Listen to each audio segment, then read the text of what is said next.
I heard music. I don't hear you.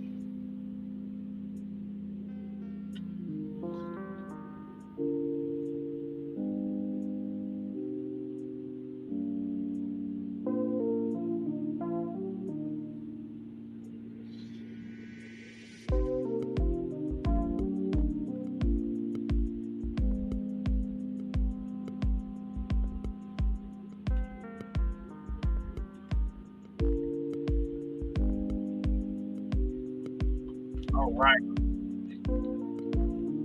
All right, I still hear music. I can hear you now. Okay, good stuff. Good stuff. We are live. Live. Technical difficulties. Man, apologies, man. I've been sitting here working on this for a minute. Everything all good. I know I got the music going on. We get ready to cut this off. You ready to rock it, bro? I'm ready. Let's do it. All right, let's go. Oh man. Well, I tell you what, we're gonna go ahead and jump right in here because it is that time, and as the time permits here, we are going ahead and making this happen. There we go. All right, we got the crypto wrap up coming up first. But right before that, folks, let me just say this.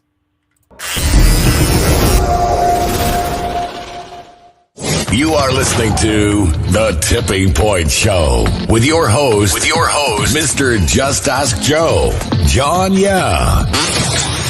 Right here on WLOU. Stream it live on Facebook and WLOUonline.com. And now, The Tipping Point Show.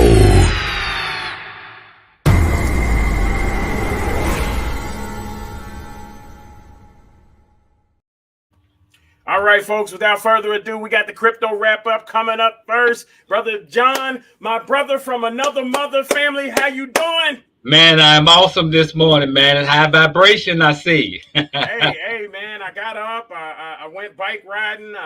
It's been a good morning, man. It's been a good morning. I think I'm in trouble, though, because I didn't wake somebody else up to go rocking with me. But, we're going to make up for it, though. It's all good. That's what's up. It's all good. But, hey, without further ado, folks, listen in. You got the one and only. This brother, we love him. We have not seen him for a minute. He's been in, he's been out, he's been taking care of business, folks. This is brother Crypto Kenny with the Crypto Wrap Up family. Yes. Thank you. Good morning, Kings. Hope everybody is well. Yes, sir. Yes, sir. I had to give you the acoustic cinematic intro. That's what it's called. No worries. You give the best intros for sure. Absolutely. But yeah, I just wanted to come on board. I haven't been on here for a few weeks. Last week I was a little bit under the weather, but excited to be back. The timing is really good because, behind the scenes, you kind of get more of an understanding of what is happening within the crypto world because it just keeps, repeating itself over and over again. But if you are someone that pays attention to the news and, the media behind crypto while it's happening, some people don't have their ears to it. So with the fluctuation, there's things that you can identify that makes sense as to why it keeps dipping and going back up. I think if you understand that the average person is not going to be able to have the patience to wait 2 to 5 years, for their money to increase. And also it's like, what kind of money are you playing with? The average person is not playing with a lot of money. So with that thought in mind, you have to think about this type of game. It's built for patience and the long term. And if you can eventually do that and put yourself into a zone of profit mode, I think everybody needs to identify like profit mode. Once you're in all profit in whatever it is that you're doing, if you're up in some kind of endeavor, then it allows you to enjoy it a little bit different and continue to get more and more on top of what you've already achieved or accomplished or whatever the case may be. So from a news perspective, I just want, there's been something that's taken place within the last, I think, within a month's time. But I think it's phenomenal news, with BlackRock being opening up crypto to its investors.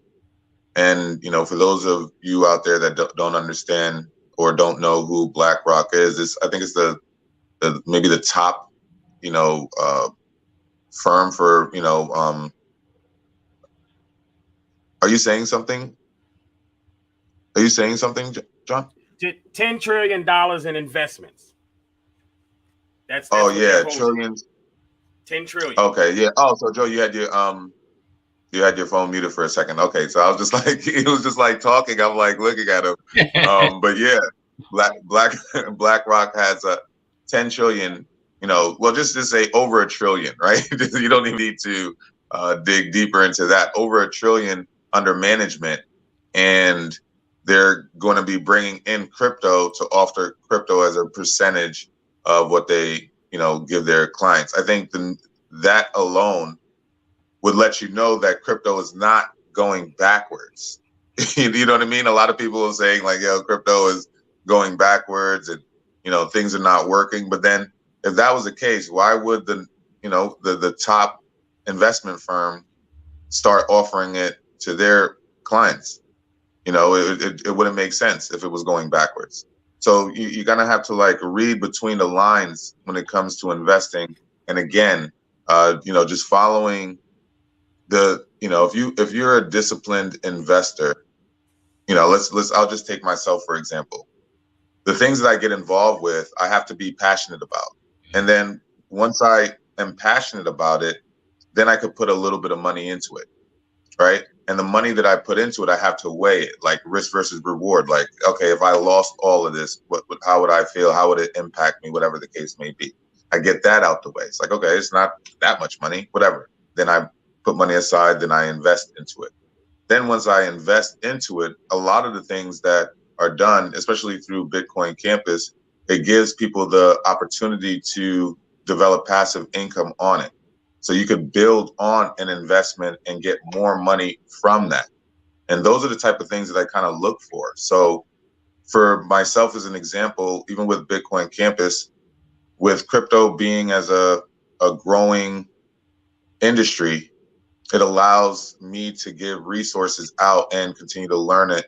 And for those that want to do the same, be able to make money through that as well, and give people an opportunity to make money doing the same exact thing that I'm doing. For example, one of the projects that we recently got into is Move to Earn NFT. And what it's going to basically do is allow you to make crypto while you're just having your everyday life. So moving around, exercising, whatever it is, I think even sleeping, they've developed a technology where they're going to release an app. It's in pre-launch right now. They're going to release an app where it's going to be able to connect to your phone or any type of smartwatch that you may have, whether it's like a Fitbit or Apple Watch, so on and so forth, right? So when I first, and they have the price at 1,500 tag coin, which is a type of cryptocurrency, like a token, right? So when I first got in, tag coin was 4 cents. I think I was able to get started for about $65. Within the last 3 weeks, tag coin has gone all the way up to 11 cents. So from 4 cents to 11 cents in a matter of just a week, with some of the strategies that they're doing along with this new program that they've launched, those are ways where, at that point, from an investment standpoint, I got in with $65. The current price of the NFT right now, I think, is like $150. You know what I mean? So from the identification of projects like that, I think that's, where your mind should take you. Definitely be passionate about something, be able to look at it and be able to say, okay, how soon will it be before I get ROI? The way they have this NFT set up, they give percentages back if anybody wants to get them as well. And it's complex to go into it, as far as NFT, and that type of conversation if somebody's not specifically in crypto. But, an NFT is just basically a digitalized, ticket to some degree that offers something. And it'll be connected through like a program that's automatic. So with this specific NFT, it offers, the ability to be able to get paid on referrals. And when the app drops, you'll be able to get paid in crypto for just your movement. You know what I mean? So from an investor standpoint, I got in for 65. There's been quite a few people that's asked me about the NFT because it just seems exciting and interesting. And I've already made over, $400, $500. Now that's on from a bare minimum excitement standpoint. I think that's just, a little bit above standard, being that I'm the head of Bitcoin campus. However, if you just look at that concept, within a month's time to get started with something, pay $65 and then be in a position where you've made over, $400 or $500, as part-time, spare time income, you know what I mean? That's kind of like the mindset that people should be into. Like, get involved in something, research, educate yourself, put more money in if you can get more money out. And those are some of the things that we offer within Bitcoin Campus. So quite a few things out there, but I wanted to talk specifically about that project because I'm pretty excited about it and the way it's moving. Let me ask you a question real quick, and it's very important. So in this space, I always say that one thing you said is have some financial discipline to be able to take some money, like you said, $65, put it somewhere, find you some cheap coins and just hold on to it. Don't look for no excitement. Just put it over there and continue to do your other thing. You know what I'm saying? I like to say, a lot of times if I wear Nike and I really like Nike, well, I'm going to buy some Nike because I'm actually walking around advertising Nike. So why not have some Nike? Now, when it comes to that, give us, because you guys, you and brother Cliff, y'all very intelligent, very informed in this space right here. And as I'm listening, I'm learning from you two brothers also. So, in a sense, when you're talking about a coin, give us a coin that you think we should be looking at that's pennies on the dollar, that we can look at it and then poof, throw some money in and just forget about it for a while. What's some coins right now that you're looking at that possibly is going to do some creeping up that you can drop to us? Yeah, that's a great question. I'll give you mine. I usually do like a one that's very long term, where I could put a lot of money in, where it doesn't move or fluctuate, aggressively, so I don't have to worry about that money kind of like going down. And then there's other ones that kind of move more aggressively that I'll slowly put more money into because it could just explode up and then I could kind of sell it or whatever the case may be. So the lower one is Anchor, ANKR, right? Now, as far as being able to get those things and, purchase them, obviously there's centralized ways that I've been doing right now that I don't like. I got to, focus more on decentralized ways of purchasing these things. So my taxes are a little bit different, but that's another story for another day. But Anchor is a good cryptocurrency. And me personally, there's one out there called CeLo, where it's CELO. The thing about CeLo, it just fluctuates real aggressively. So, you'll put it in at like maybe $1 and then 2-3 days later, it'll go up to like $1.15, but then it moves with Bitcoin in the market aggressively too. So it'll drop back down, maybe, back 5 cents, 10 cents. So it fluctuates up and down like an ocean. CeLo is one of those types of coins. So I like messing around with it because, every coin has a pattern of going up and down, right? And Bitcoin took a major drop, and and all the other cryptocurrencies took a major drop as well. But again, with the news that I shared with you, as far as these institutions getting into crypto, there was also like another article where I think gas stations in other countries are going to be accepting crypto. There's just a lot of growth behind the scenes that people are not aware of that's coming out in the media. And for a currency that's not growing, I wouldn't understand why more and more institutions are adding it if it was, so it's just a manipulation trick. At the end of the day, it's just designed so that certain people play the game. And, if you want to play the game, you've got to have certain discipline and understand where exactly you're going to play, and that makes sense for you. Great. And that's what we offer at Bitcoin Campus. Cool. Hey, so real quick, do you think that Bitcoin is still a sound investment for the future to hold? Oh, absolutely. I mean, Bitcoin, just think about it like this, Bitcoin will one day be over 100,000, right, per Bitcoin. I don't know when that's going to be, maybe a year, 2 years. It'll definitely, most likely, be through different platforms. You don't have to purchase a whole 15,000 or 20,000, however low it gets Bitcoin. You can actually just get purchase a important percentage. through Yeah, Cash you get a App percentage. That's what, and other places. Absolutely. Okay. Exactly. All right, man. Well, exactly. Look, Bitcoin Campus. All right, bitcoincampus.org. You guys can always, you want to know more? Go click the link on the Tipping Point Show website, thetippingpointshow.com. Click on partners and click on that Bitcoin Campus link. You get a special discount going that way. So just let us know when you do it, because we want to make sure that you get that discount. You're going to pay pretty much half of what you would normally pay, and that is based on the relationship that we have with this brother right here, Brother Crypto Kenny, for the crypto wrap up right here on the Tipping Point Morning Show. Family, we'll see you until next time. Yes. Appreciate you guys. Have a wonderful day, brothers. Peace. All right. Next up, folks, we have Brother Leonard Walker with the Stock Spotlight. Family, how you doing there? Let me play some music. Dun, dun, dun, dun, dun, dun, dun. It's all good. It's that time of year.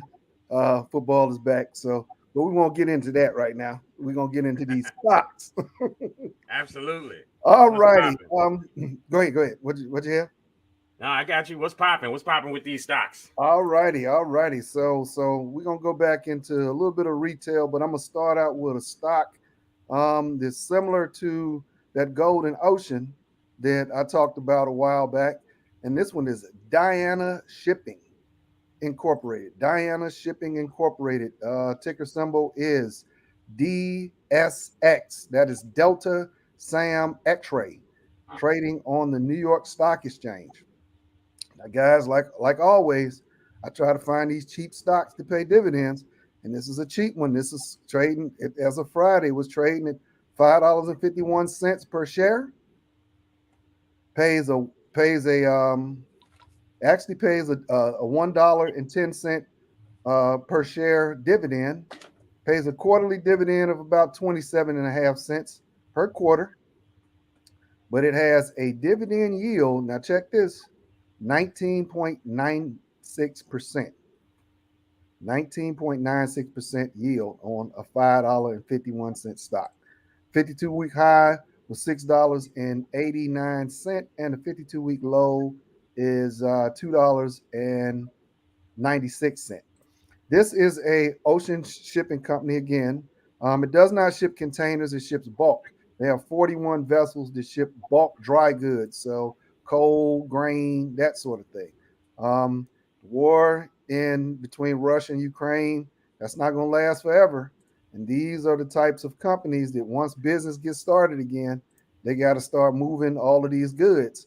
So, this may be something you want to look at and say, hey, I'll buy this right now, hold on to it, in the hopes that it grows and its stock and its dividend increases. Company was founded in Founded in 2005, and that was Diane Shipping Company. Diane, yeah, I see it. Diana, Diane. Diana Shipping Company. All righty, the next one, the next stock, we're gonna go switch over to retail again, like we left off. The next one is going to be, and this is a company that we've heard of for a long time now, Walgreens Boots Alliance. Walgreens Boots Alliance. And that is ticker symbol WBA. That is Whiskey Bravo Alpha, trading on the NASDAQ. As of Friday, it was trading for $38. I'm sorry, the share price was $38.22. The dividend price is $1. Dividend per share is $1.92 per share, and it's quarterly. It has a 48 cent. 48 cents quarterly per share. Um, the dividend yield is 5%. 52-week high is $55, and the 52-week low is $36.14. All right, we've all heard of Walgreens. Walgreens been around since 1901, started in Chicago.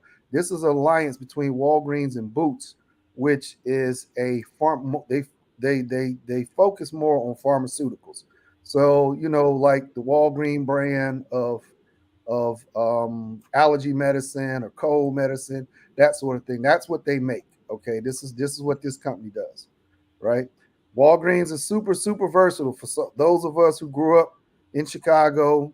Walgreens. Walgreens was a one-stop shop. You could pay bills, you could buy liquor, you could buy food, you could buy clothes, you could buy stamps, everything. See, so this is a good stock to look at. Also, it's 61% institutionally owned. So that means that they're doing they got some ethical practices with Walgreens. All righty. So now, for the big news in the stock world, we're gonna look at this one particular company. The company is, and everybody's heard of them, Foot Locker. For you all that don't know, Foot Locker had a big shakeup. Well, let me start out with this. Foot Locker, their ticker symbol is FL, Fox Lima, trade on New York Stock Exchange. As of Friday, they closed at $38.39 per share. They pay a dividend of $1.60 per share, and they pay a quarterly dividend of 40 cents. Right now, the dividend yield is 4.17%. 52-week high was $61.50, and the 52-week low is $23.71. We all know what Foot Locker is. It's a shoe company, athletic apparel company. All right. The good thing about them is they also have online. They also do online ordering as well. But here's the news about Foot Locker. Foot Locker was getting ready to lose their Nike account. They were about to lose Nike. So that's pretty huge when it comes to athletic apparel. So what if the board of directors do? They went and hired Mary Dillon, who is also the president of Ulta Beauty. So some of you guys go to strip malls and different places, and y'all see that Ulta, and you confuse it with Ultra, like I do. So Yeah. Ulta Beauty, and typically where there's an Ulta Beauty, there's also a Foot Locker. Okay, so she is now the president and CEO of Foot Locker. Okay, as soon as that happened on the 19th on Friday. As soon as that happened, the share price jumped 20%. Okay, 20%. So, like I said, this is a company that is reorganizing and is on the rise. Fairly cheap, under $40 per share. It's paid you a dividend. Like I said again, these are good things to look at retail. We all know Foot Locker, so we know that as they reorganize and as they get straightened out, you got a good possibility of not only growth but dividend growth as well. So Awesome. Absolutely. Awesome, man. Awesome, man. Hey, look, everybody should be jumping on that Foot Locker thing. If you out here running around here buying Nikes left and right, and y'all over there fighting over them and lining up at midnight to get the new Air, this, that, and the other from Foot Locker. Hey, you should be going ahead and getting in there with Foot Locker. So appreciate you for bringing that family. thank you so much. I just want to let you know my account is up 58%, based on some of the things that you have talked about. And I've gone and purchased, especially them $10 stocks you did. Definitely grabbed a bunch of those. So appreciate you, man. Thank you so much again, folks. That is Leonard Walker with the Stock Spotlight, Mr. Retiree, Mr. History Untold 400, Mr. Everything. We appreciate you, family. Love you. Love you too. Peace, guys. brother. Peace. All right, peace. All right, man. This was amazing, and we got one last tidbit. Just one last tidbit, real quick, before we bring up our special guest. I see him in the background. He is looking just like his picture, with his hand up, just like the picture on the flyer, bro. Just like the picture. So I tell you what, man, we're gonna bring him up here in a minute. I can't wait. But first, real quick, folks, it is Lady Brazilianaire. We are going to actually show you a video because she is traveling at the moment, as she does, going state to state with her different businesses and things of that nature. So we are going to show you this video, and you guys can listen in. Lady Brazilianaire, take it away. Good morning, everyone. It's Heather, also known as Lady Brazilianaire, here this morning with your 5-minute financial tip. So today we're talking about gas. I'm at the gas station. So why am I at the gas station? How does this talk about helping you save money? Always fill up your tank when it's at the halfway mark, never when it's fully on E. This will allow you to save extra money that can go towards your emergency fund, retirement account, or your savings account. Remember, you want to save money during this time of day and age. Now, even though I do have a corporate gas card, it still helps me out in the long run. Fill up at half, never always on empty. Hope that helps you out. Bye. All right, folks. Again, that was 5 minutes in finance with Lady Brazilianaire. And real quick, we're going to run the commercial and then bring our special guest, folks. Don't go anywhere. We'll be right back. It is the Tipping Point Morning Show. Hey folks, check out healthdaddywow.net. 100% plant-based herbs and supplements. Whether you're in person or online, use the word tipping for 10% off. Remember, feel better, look great, healthdaddywow.net. Remember, healthdaddywow.net.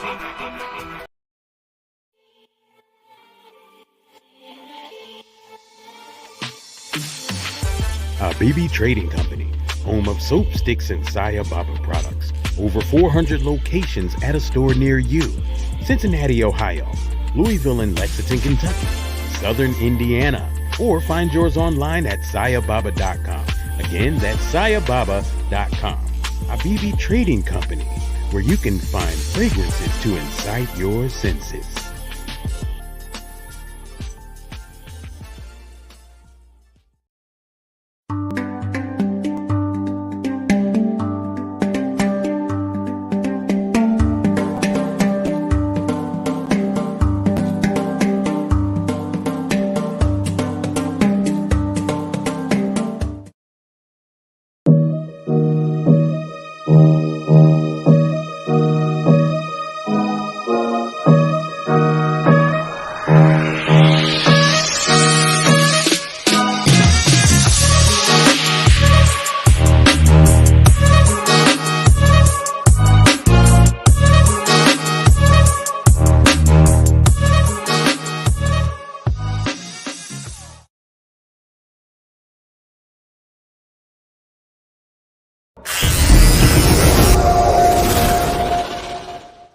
You are listening to The Tipping Point Show with your host, Mr. Just Ask Joe, John Yeah.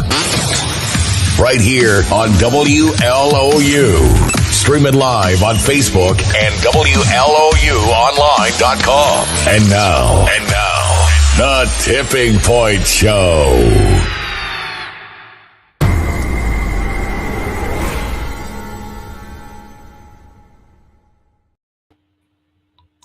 All right, folks, man, already rocking the show right now. Without further ado, we want to bring this amazing gentleman to the stage. I'm going to go ahead and jump on some positive music to bring him to the stage. Senior. And without further ado, it's Dr. Akmal Muwwakkil. And to the Tipping Point Morning Show. How you doing? Good morning to you and your audience. How y'all doing this morning on this fabulous morning that we have that God has given us once again to do our thing? You know what I mean? Absolutely. Do our thing. I like that. Yes, right, indeed. How you doing this morning, brother? Listen, I'm as good as the morning is because the morning rose and it allowed me to rise to do the things that I need to do today to get my life where it needs to go. So I got to say I'm doing well. How you doing? Man, I'm awesome this morning, man. It's always glad to see you, and we definitely enjoy your nuggets that you drop. So I figured, hey, this would be a great time to talk about fall cleansing and food combination. Yeah, those are two powerhouses that that we really need to take a look at because of the fact that we're changing from summer to fall. And the thing about that is that we don't look at it in terms of humans, that there's a change that's happening. But the change that is happening is not only happening to the atmosphere, but it's happening to our body. If we deal with the fact that each season, a set of organs are at their peak. And during that season, those organs are in a place where they need to be nourished, cleansed, detox, okay, so that we can maintain health. If we look at lower animals, they work within the compounds of eating foods in seasons, fasting in seasons, and doing those types of things. Where, most of us are still eating the food that we ate last winter. And that same food that we ate last winter has the ability to create toxicity in the body. And that toxicity that happens within the body is what causes those disharmonies we call diseases. That's like right now, a whole lot of people are gonna come up on what they call allergies. That's not what's happening.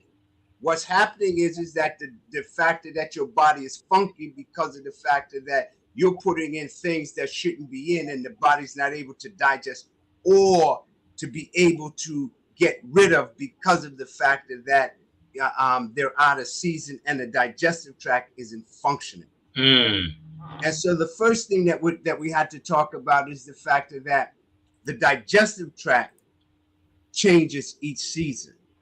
We're going into winter. We're coming out of summer. Let me go back there. We're coming out of summer. So the digestive tract has been going like 50,000 miles an hour. Okay, because you eat stuff and it digests because we're moving. The organs are functioning better. The heart, the small intestines, all of those are functioning better. We're going into the fall. We're going into the cooling season. So now the digestive tract is starting to slow down. When the digestive tract slows down, that means that you have to put in different kinds of foods. Now we start to put in foods that have warmness to them, because through the spring we began to put in cooling foods. During the summer we put in a whole bunch of cooling foods like salads and raw foods and those kinds of things. But as we move towards fall and winter, we now put in foods that are warm. So now we start to put in more cooked foods. We eat less raw foods, okay, unless they're fruits. And if they're fruits, there should be certain types of fruits. That's like, if you notice right about now, we have stone fruits, peaches, plums, cherries, because of the fact that they're bringing in that energy to maintain the balance of the fall. The other piece of that is that during the summer is when we invigorated the immune system because of the small intestine's involvement in summer being in the peak. As we move to winter, to autumn or fall, we're now looking at the lungs. See, so now the summer is a season of nourishing. So we nourish the body with the blood, because during the spring we detoxified by the liver, Mm. so that in the summer we can get more nutrients into the body. Okay. Now that we're going into fall, now the cleansing season happens again. And that's because the lungs now is going to oxygenate the blood. But it only can do that if we get rid of foods that's going to cause mucus and foods that's going to cause a cooling of the digestive system. So now is the time to make that transition happen, which means that now we need to really think about what we're going to eat in the fall. On my website, as always, there's still and will always be foods for each season, because that's the way I live, that's the way I eat, and that's the way I teach. Okay, so that you maintain health. We're going into the lungs and the large intestine season, which means that now we need to oxygenate the blood and we need to clean the waste out of the body. And when you clean the waste out of the body, that large intestine should now begin to promote that waste out of the body. Because when it doesn't do that, that's what begins to cause us to have things like asthma, colds, coughs, emphysema. All of those things are happening. And it's real interesting because the lungs and the large intestines have a lot to do with the immune system. And we really need that piece because of the fact that we got the monkey jumping on us now. We got the corrode still causing corrosion in our bodies. And now we've gone backwards.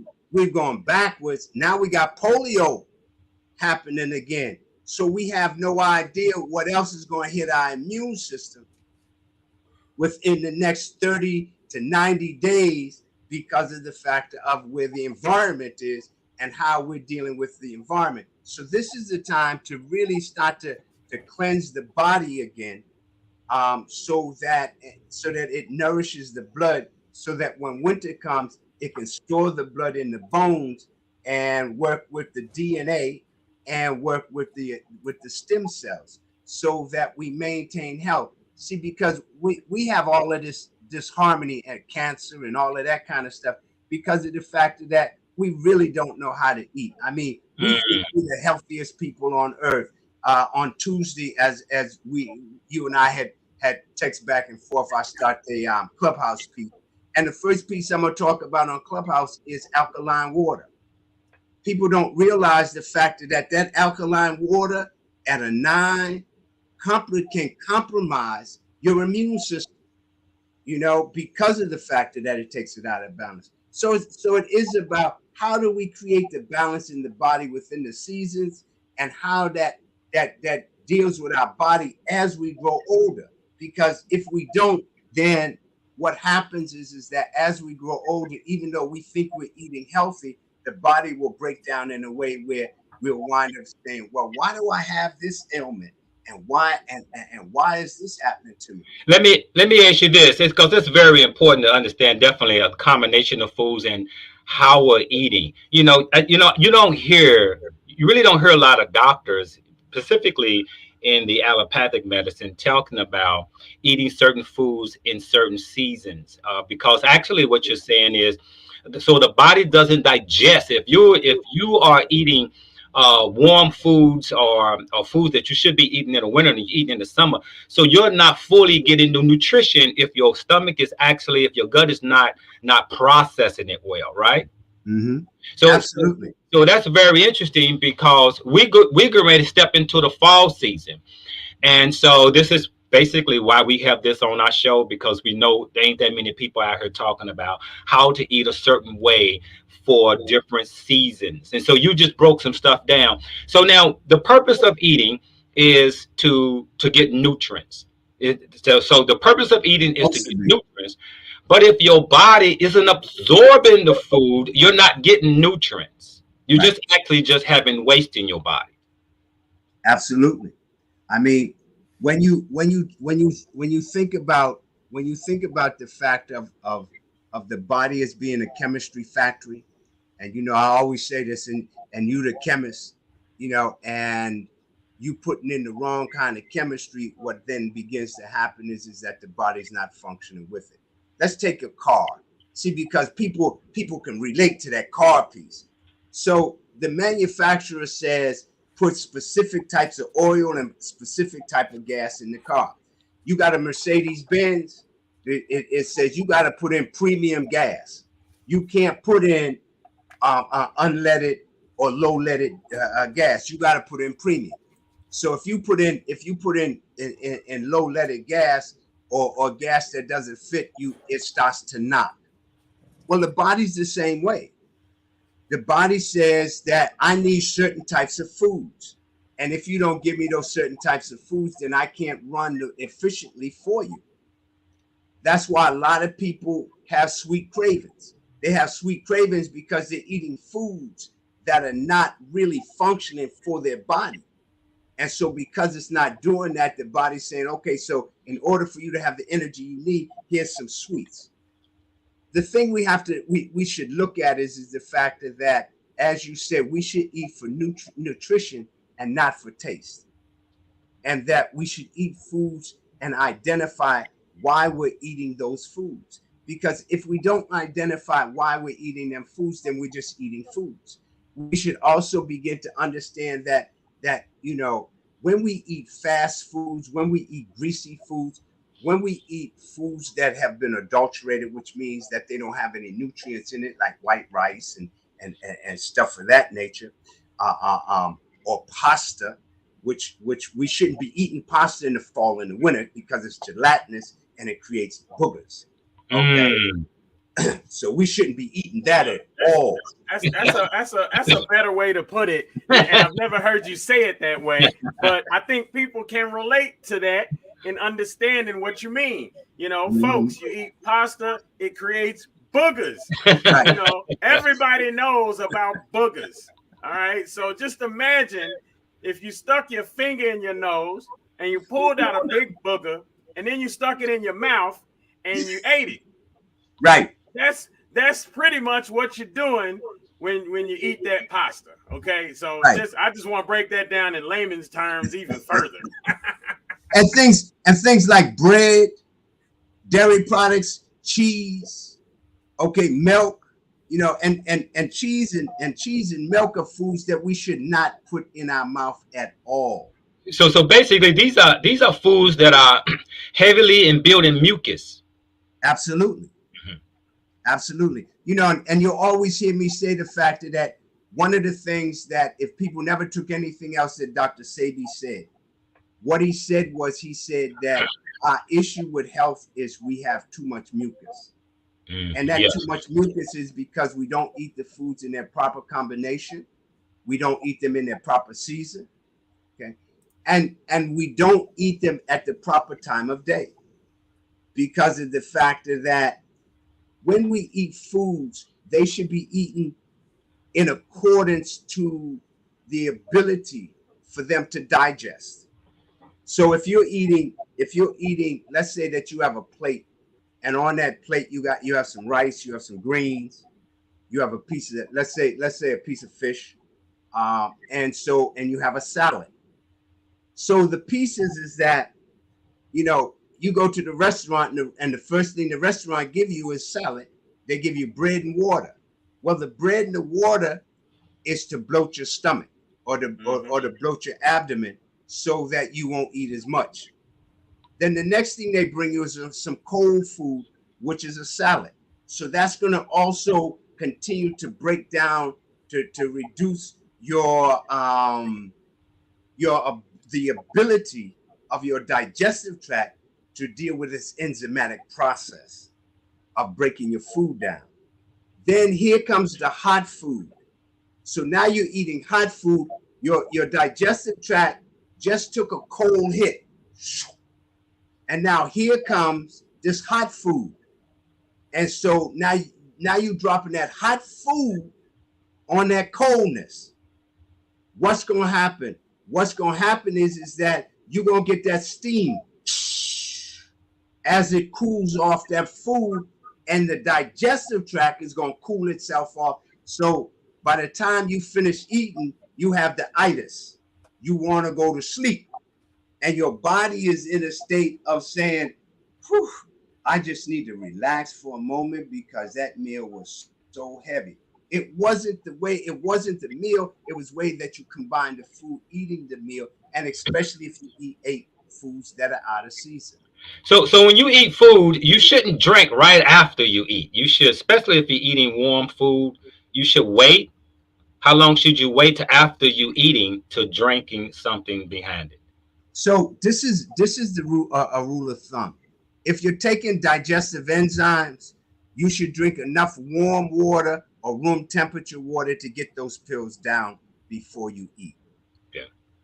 If you drink water afterwards, then what should happen is that it should be warm water, and it should not be 30 to 45 minutes afterwards. Okay. And it should depend on the type of food that you eat. See, because you have lightly dense food, you have medium dense food, and then you have heavy dense food. And so light dense food is like fruits. So if you're going to eat fruits, you want to eat them first because they're going to go straight through the digestive tract. You don't want to eat them last, because if you eat them last, what happens is that sugar starts to ferment on top of whatever it is that that's heavier that you've eaten.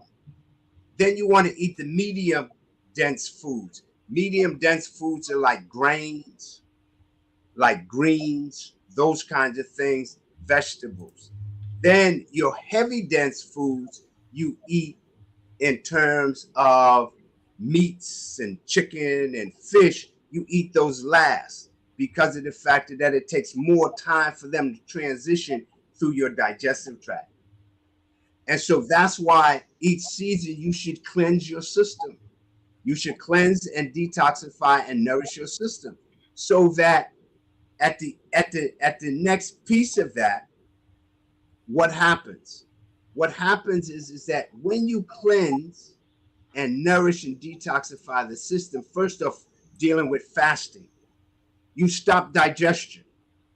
You allow digestion to begin to repair itself. Whether you now, fasting should be more than 3 days. That intermittent fasting thing, that's a joke. Seriously. And let me tell you why, and I'm gonna get back into the other fasting piece. Because every time you go to sleep, you're intermittently fasting. Mm-hmm. You sleep overnight, and what is it called that you do in the morning? You break the fast, breakfast. So when you fast over 3 days, that starts that cleansing process. That starts that process so that the body now begins to say, we're getting rid of the waste. And so with that happening, you now are affecting your organ network. When we start talking about things like the central nervous system, you want to make sure that you're working with the liver. The liver does a thing, and I think I came on your show in the spring and I talked about cytochrome P450, which is the liver's ability to detoxify the body. So in the spring and in the fall are the two detoxifying times. When you do that during these two seasons, through fasting, what you begin to find is you begin to now find that during the spring, during the summer and the winter, you have more energy. Your body is doing more things that it needs to do. You reduce and eliminate sweet cravings, as well as during those seasons, the body starts to nourish itself. So if you have nutritional deficiencies, which have to come from the fact that the digestive tract isn't absorbing nutrients from the foods, so now you have malnutrition happening within your system, which now you're gaining what we call weight. But the fact of the matter is that you're not gaining weight, you're gaining waste. So when you allow the digestive tract to stop and repair itself, you begin to find the waste moves out. People who do my cleansing program, my fasting program, within the compounds of 7 to 14 days, what happens? What happens is people's lost as much as 25 pounds because of the way that you do that. If you're going to fast, let's say that you're going to fast for 7 days.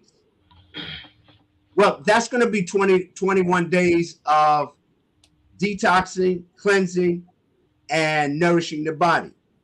The first 7 days, you begin to reduce the food intake so that when you get to that 8th day, you're now ready to take in juices to stop digestion.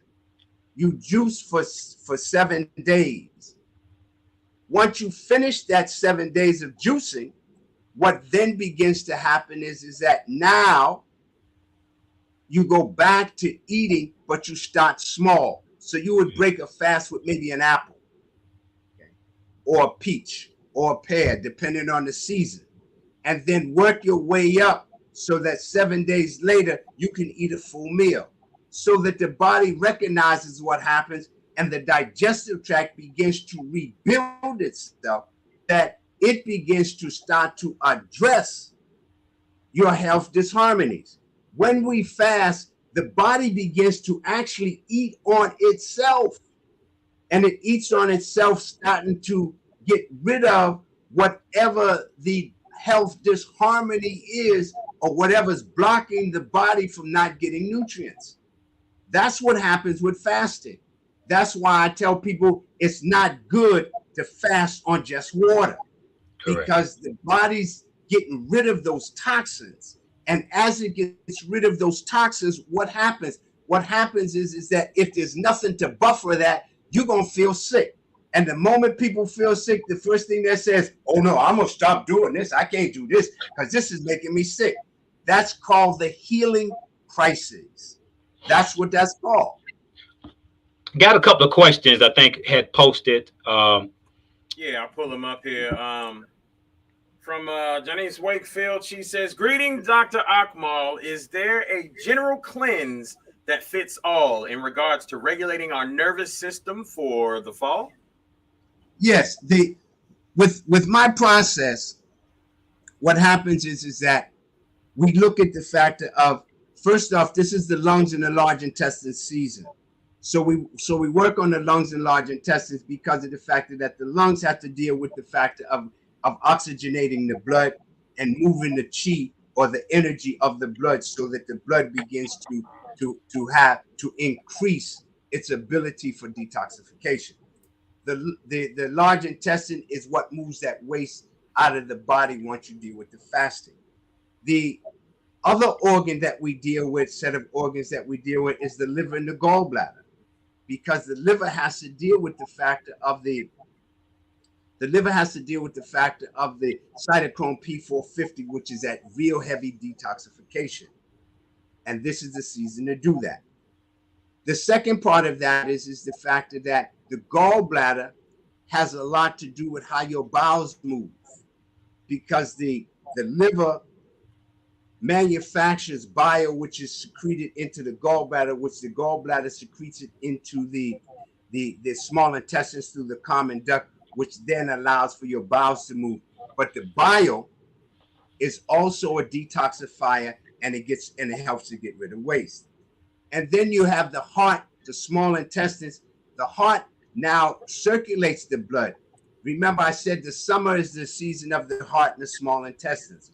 So the heart now circulates nourishing blood through the body that has been oxygenated by the lungs and that has been detoxified by the liver.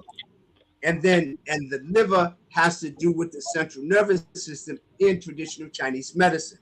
So now we're dealing not only with that, but we're dealing with the detoxification and the neurostimulation of the liver. Then we get into the factor of the spleen and the stomach. And the stomach and the spleen have to do basically with how food is digested and how we maintain the hydration so that we get nutrients into the body. So when you start talking about it in that manner, what you're talking about is that you're talking about during the season of spring and during the season of autumn are the best times to deal with the detoxification and to deal with the central nervous system. This is a season, for instance, that I work with people who have things like, and really we work and get things done, who have things like Parkinson's disease, okay, because of the fact that that's a central nervous system thing. Multiple sclerosis, because of the fact that multiple sclerosis is also a piece that has to do with that. The other piece of that has to do with the fact that Alzheimer's disease, that's a good piece for now and from now through winter into spring, because of the factor of the three of the triangle that happens within that system. So you're looking at the factor that with that, to answer your question, yes, what you're talking about is you're talking about you have to deal with those organs. So in the kit that you would get from me, which is the it's called Cleansing Within the Seasons Through the Art of Fasting. Here's the book that comes with it. This is the book that comes with it, and with that you'll get bottles of herbs. You'll get for the fall. I think it's 4, 5, or 6 bottles. You're gonna get you that's it. That just no. That's the book that came up on the screen. But also there's a process. There's a program that's also on there that has to do with that.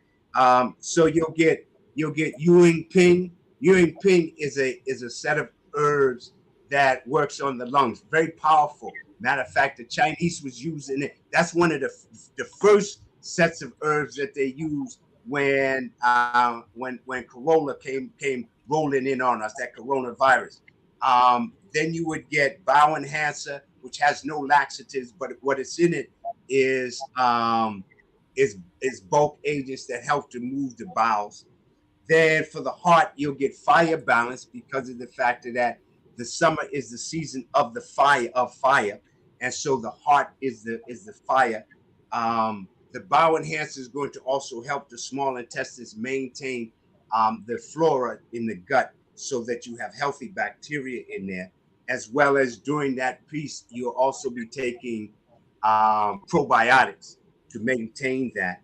Then you have the liver, where the liver is going to give you 2 different ones. One is called Bugang Tang, and Bugang Tang is what helps the blood. And Long Dan Shigang Tang, Shigang Tang. And I know most people listening and say, I don't even understand what them words mean. But that's beside the point. It's about I was thinking you were one of the members of the Wu-Tang Clan is what was going on. And you were just spitting some rap lyrics there. That's what that sounds like. Yeah, I'm giving the rap lyrics of the Muwwakkil clan. There you go. And then Long Dan Shigang Tang is very powerful. It helps to bring down blood pressure, diabetes, central nervous system issues. It helps with menopause. It helps with menstrual issues. I mean, it's a powerful set of herbs that are taken, and I take them on a consistent basis. And then for the spleen and the stomach, you have what is called Guipi Tong. And Guipi Tong has to do with the factor of your spleen, which is what holds the dampness or the mucus. And so with your spleen, what happens is that you if the spleen doesn't function optimally, it then is not able to help the small intestine to absorb the nutrients. And because of that, that's why we start to expand. And so that's how that package goes. And right now, over the next week, if you purchase it within the next week, there's a special, and especially for people on Tipping Point, the price of it is $99. Actually, it's $99.99. And so you could get that within the next 5 days if you decide to buy it within that time. If not, what I'll do for next week is I'll send the Tipping Point a coupon for 1 day where you can buy it for next Saturday if you missed this special for this week. That's awesome. You had a question about duck leaf for detox. Duck leaf? Yeah, what do you think of duck leaf for a detox? I'm not familiar with that. Okay. What's its origin? I'm not sure. What is it? What is its I hope it doesn't come from a duck. Biochemical name? Not sure. Yeah, I'm not. That's one of them that over the years of me being over the last 48 years of doing this, that's the first time I heard of duck leaf. Okay. Duck leaf detox. So that sounds like that's somebody's product. That's what that sounds like. Okay, Gotcha. and so I have no idea. I have no idea what's in that product. If it's a product line, I have no idea what's in the product line. Okay, I need cool. to know. Gotcha. Now, I just looked up something, duck leaf origin, and there's something called Selena, Caleana, commonly known as duck orchids, a flowering plant found in Australia. So I don't know if that's what they're talking about. I also see duckweed, so I don't know. It must be some type of detox product. Dr. Akmal, let's go back to the alkaline. I wanted to touch back on that again. How important to understand the purpose of alkaline or drinking alkaline water, and the harmful effects that you can have. So there's a balance. There's a pH balance in alkaline, and when we talk about balance, that means there's a low level and there's a high level, and we talk about balance is somewhere in between. How is important is that? Because I do hear people talking about 8.5, 9-point alkaline, and it really sounds kind of really out there. What's next? 10 and 12, right? So that's almost like bleach. So explain to us about how important we should be balanced, because this alkaline thing became a real fad where everybody's jumping on the alkaline and thinking it's the new drug to heal all things for some reason. But how is it important to understand the alkaline water and how we should take that in? So the blood, and we need to look at the factor that the major fluid in our body is our blood. There's not the other body fluids, they count, but they're not as important as your blood. Your blood is 7.35. That's the pH balance of your blood. When you take your blood below 7, you're talking about acidity.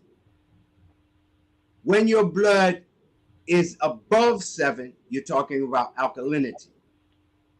So you have acidosis and alkalosis.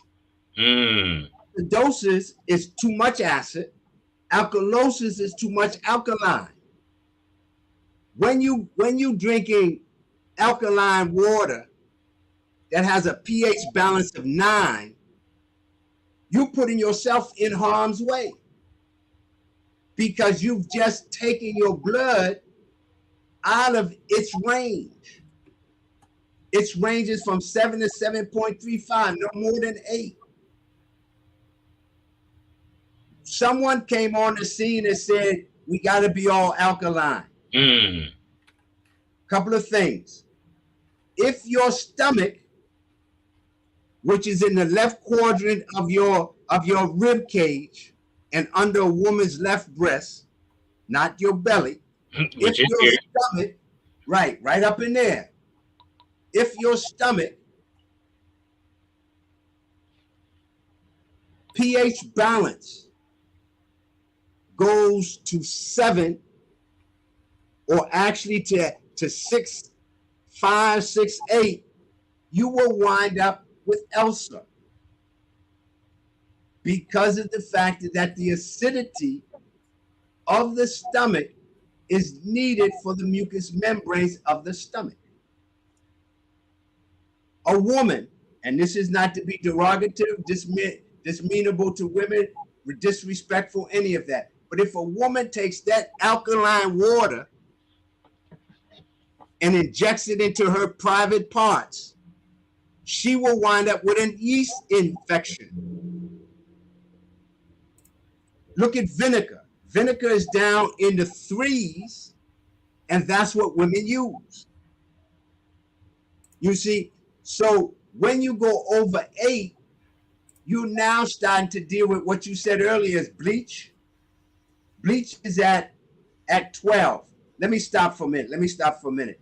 So the pH balance goes from 0 to 14, with 7 being in the middle and being balanced. Okay. When you get to 12, when you get to 10, 12, 14, you're looking at bleach, you're looking at lye. You're looking at arthritis. You're looking at heart disease. This is an alkaline side. You're looking at joint problems, multiple sclerosis, nervous system issues. You're looking at all of those issues as you climb.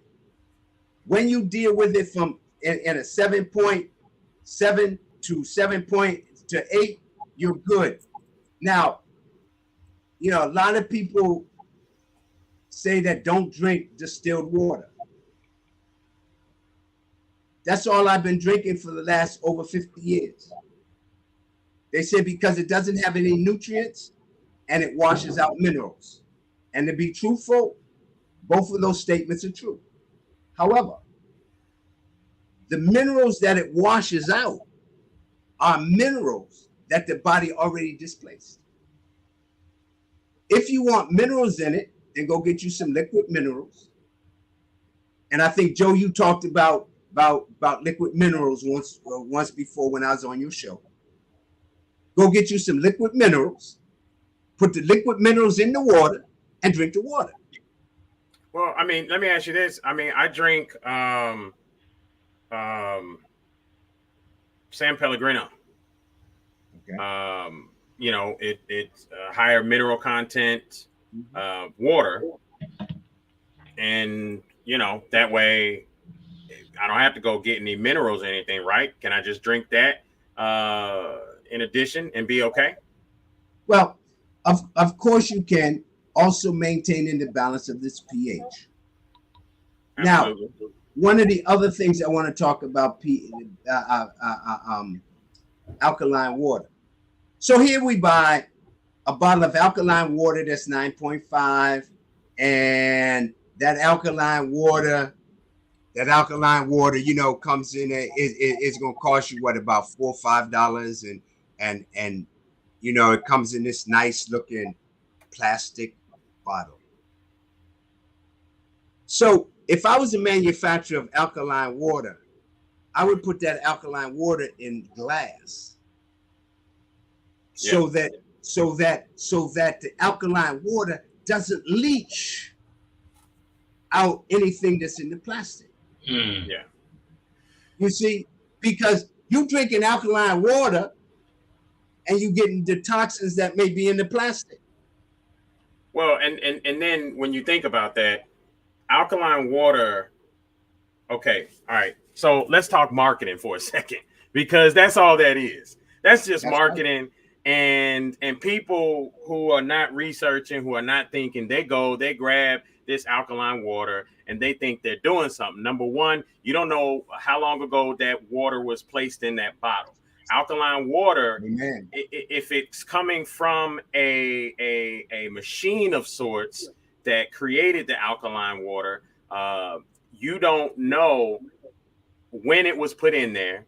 And from my understanding, I've read up on Dr. Shinya and his development of an alkaline water machine, and you only have a few days after that alkaline water comes out to even for it to stay in whatever pH balance that was created out of that machine. So, with it sitting on the shelf, that bottle, has been sitting there, in a warehouse or something somewhere for some time. So you're not getting that level of pH balance. No, and then like you said, you have to worry about anything leaching into your water when it's in plastic anyway.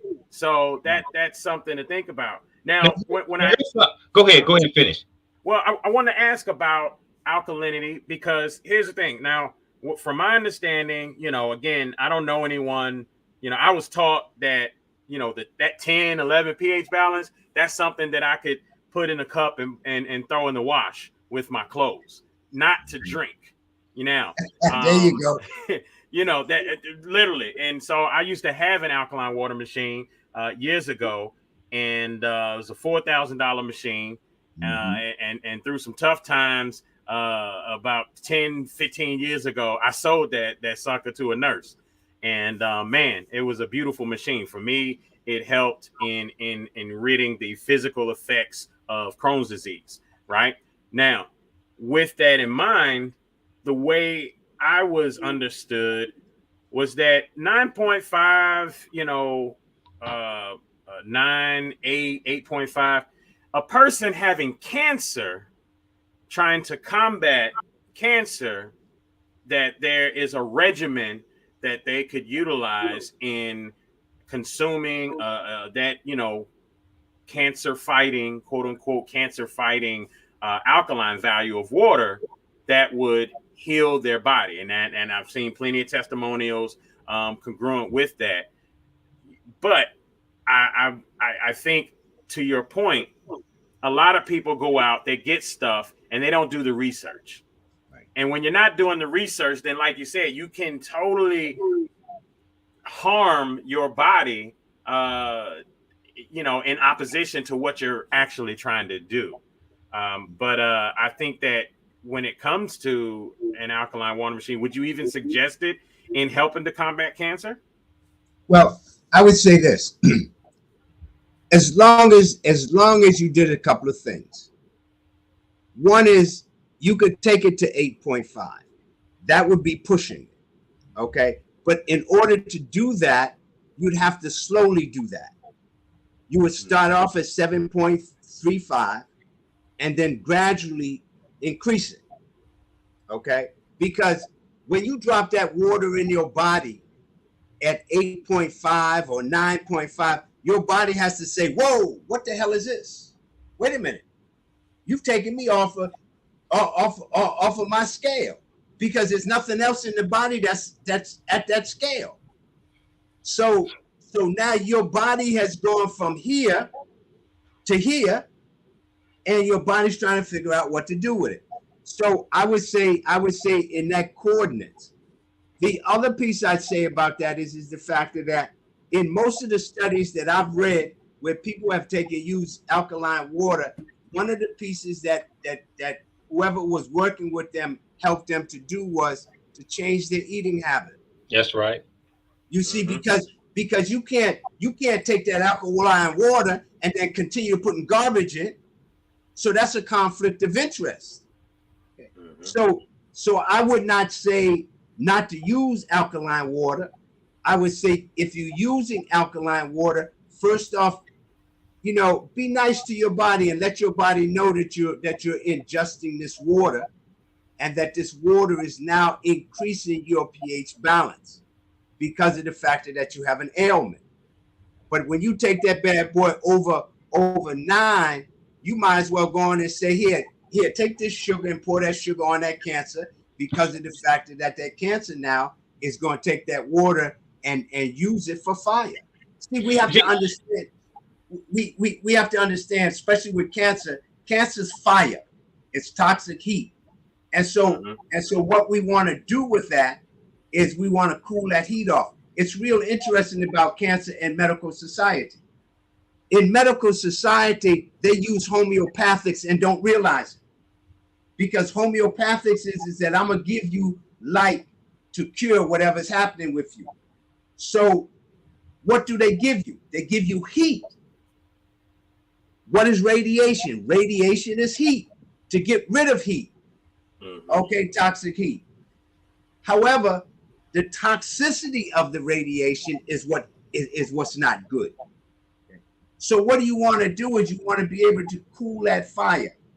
In Chinese medicine, you'll go so far to, for instance, you take water, okay? Water will go so far before it becomes a solid, which means that it's yin, and then it turns to yang, which is that heat portion, where we started talking about ice. And from that ice, it turns to dry ice, which has heat to it.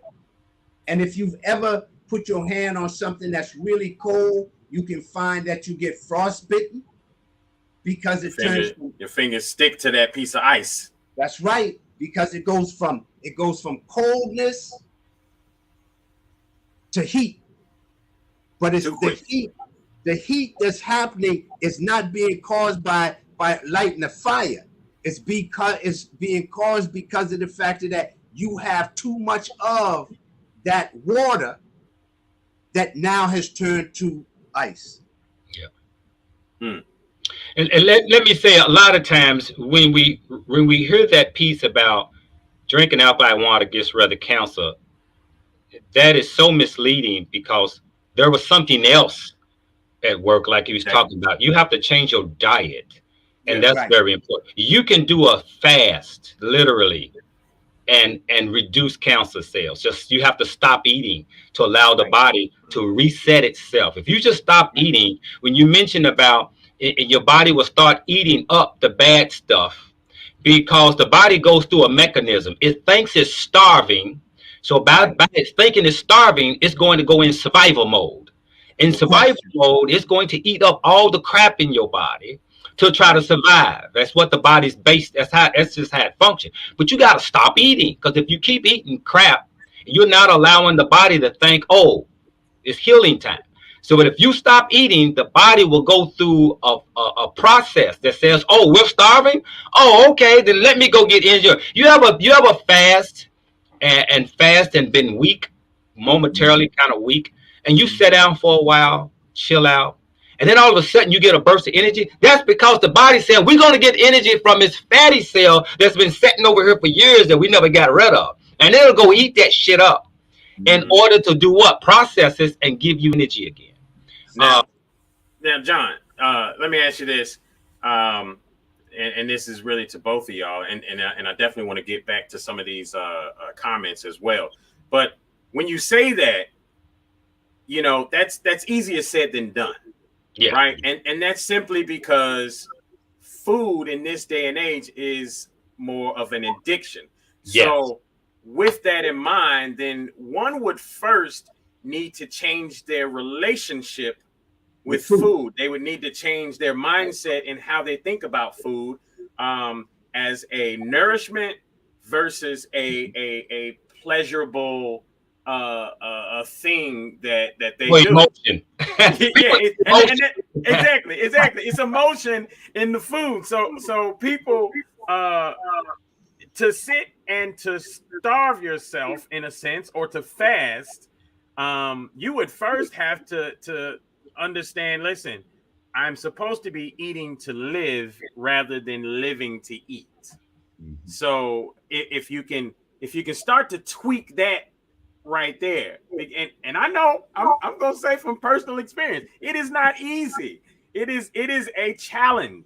I will never say it's a problem, but it is a challenge. Challenges are meant to be overcome. So ultimately, you change that thought process about food and start thinking nourishment. Well, that should force you into a certain level of research, to start looking up food, grains, legumes, proteins, you know, how you can properly do that. In America, it's always talked about how half of our plate is a protein. You know what I mean? And we'll sit there and consume all of that, and then we have to start. We'll fill our plates with this whole lot of stuff, and we have this idea that we have to eat it all. And a lot of that in our culture came from when we was kids, and our parents said, "You better not get up from that table until you eat your food." Right? So now we got this thing in our subconscious that says you got to eat the whole plate, as opposed to what is it?